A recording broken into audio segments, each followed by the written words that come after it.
নতুন একটা দিনের সাথে নতুন একটা ভিডিও নিয়ে হাজির। তো কেমন আছো সবাই? আশা করছি সবাই ভালো আছো, আমিও বেশ ভালো আছি।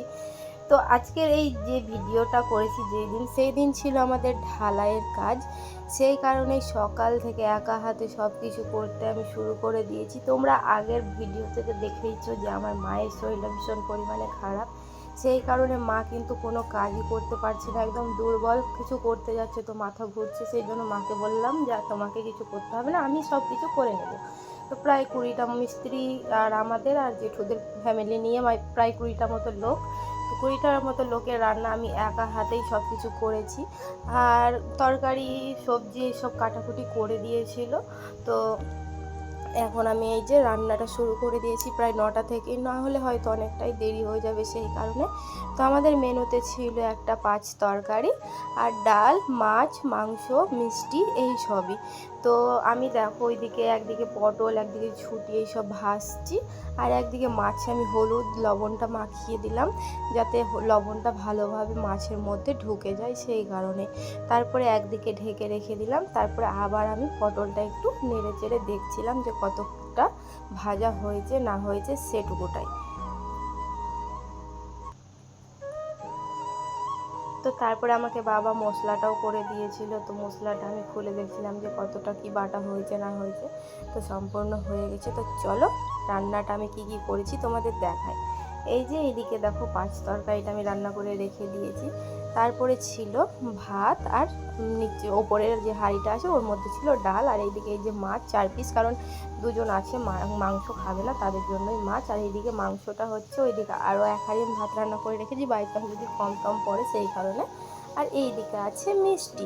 তারপরে দেখি আমাদের ঢালাইয়ের যে মেশিনটা দরকার সেই মেশিনটাও চলে এসেছে। আর ঢালাইয়ের সাথে যে লোকগুলো ছিল তাদেরকে কিন্তু আমরা খাওয়া দাওয়ার ব্যবস্থা করিনি, কারণ একা হাতে আমি সম্পূর্ণটা পারবো না, সেই কারণে।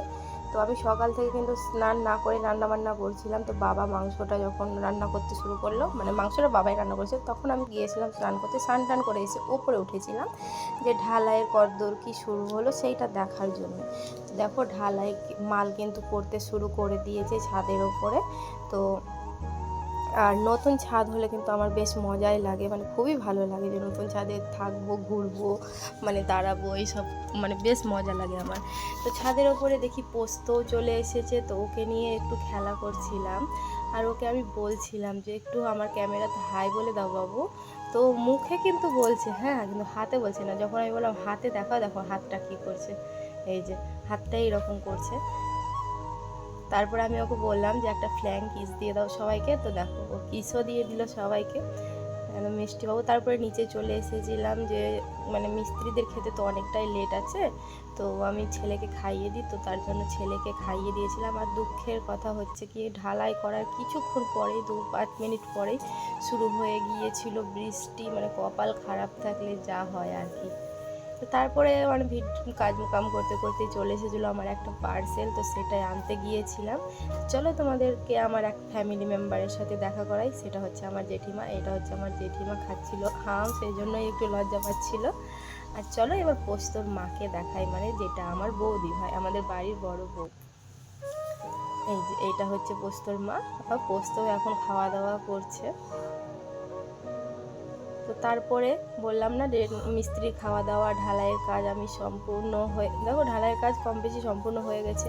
আর মিস্ত্রির খাওয়া দাওয়ার ভিডিও আমি নিতে পারিনি, সরি বন্ধুরা। তার কারণ আমি একাই ভিডিও করি বন্ধুরা, কেউ আমার ভিডিও করে দেয় না, তার জন্য আর নিতে পারিনি। তো আমি সত্যিই খুব দুঃখিত। তো আজকের ভিডিওটা এতটাই রাখছি। এই যে বৃষ্টি শুরু হয়ে গেছে। তো সবাই ভালো থেকো, সুস্থ থেকো, সাবধানে থেকো। সবাইকে টাটা।